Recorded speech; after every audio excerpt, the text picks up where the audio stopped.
It was a Saturday morning, the kind that usually smelled like pancakes and coffee, filled with lazy affection and quiet togetherness.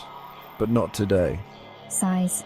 Carol stood at the sink, arms crossed, staring at the single spoon in the basin. It had yogurt clinging to it, already dried up and crusted. Next to the dishwasher, not in it, not rinsed, just there. Babe, I asked you yesterday. Could you please rinse your spoon if you're not going to load it? It's just a spoon, Carol. It's not just a spoon. Okay, so what is it then? Enlighten me. It's everything. It's the laundry I fold alone, the kids' lunches I pack without you noticing, the bills I pay while you scroll. It's me feeling like I'm doing this partnership by myself. Carol, I go to work, I come home, I help with the kids. Why does everything I do feel invisible to you? Because you only do the things that are loud, the obvious ones.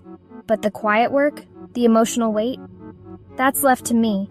Even when I ask you to share it, you make it seem like I'm making a fuss over a spoon. You're right. It's not the spoon, it's me. Not noticing enough. I've been tired, but that's not an excuse to tune you out. I don't need perfection, just partnership. I'll do better. Not just with dishes. With you.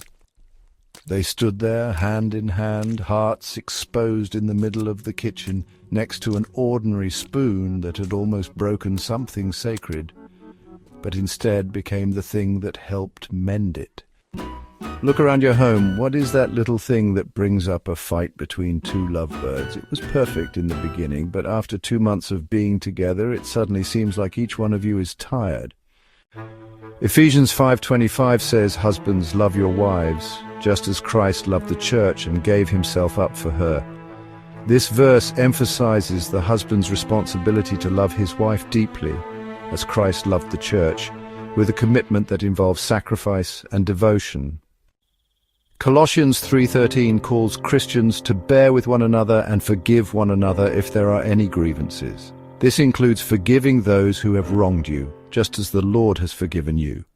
And 1 Peter 4:8, above all, love each other deeply, because love covers over a multitude of sins. This verse highlights the power of love to overcome flaws and shortcomings, fostering a strong and lasting bond.